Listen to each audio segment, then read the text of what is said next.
درود خدمت همه عزیزانی که ما رو دنبال میکنن. در این قسمت من میخوام یکی دیگه از قطعات پرفروشی که حتما باید توی صنف لوازم یدکی در مغازه‌تون موجود داشته باشین رو معرفی کنم.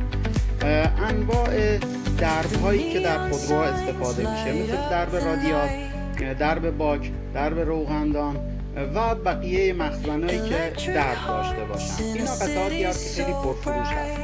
به طور مثال من پرفروشتریناشو خدمتتون معرفی میکنم. اول درب رادیات. این درب رادیات پراید هست که میبینید هم فلزیش موجوده هم پلاستیکی.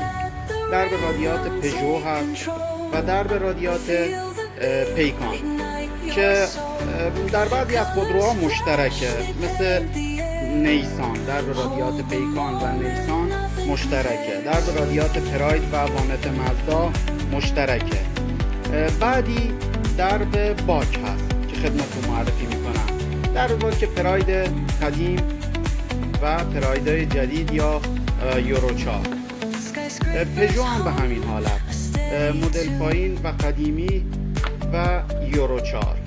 این هم درب باک پیکان هست که یه مدل دیگه هم داره، بزرگتر هست، اونم فروش خوبی داره و باید حتما داشته باشید.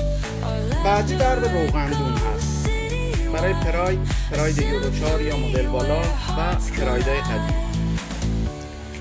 درب روغندون پژو هست، یه مدل هم هست پیچی هست برای مدل بالا، من تموم کردم.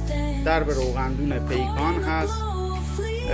درب بعدی درب مخزن آب اضافه پراید هست. این درب مخزن آب اضافه پرایدهای قدیم هست و اینم یورو 4 هست.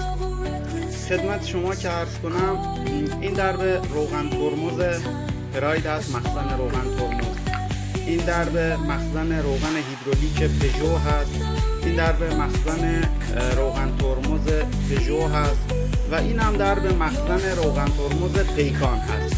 اینا چیزایی هست که پرفروش و پرمصرفه و باید شما در مغازه‌تون موجود داشته باشید. ممنون که همراه من بودین. اگر علاقه دارین به صنف لوازم یدکی و قطعات لوازم یدکی، لطفاً کانال من رو دنبال کنید. خدا نگهدار.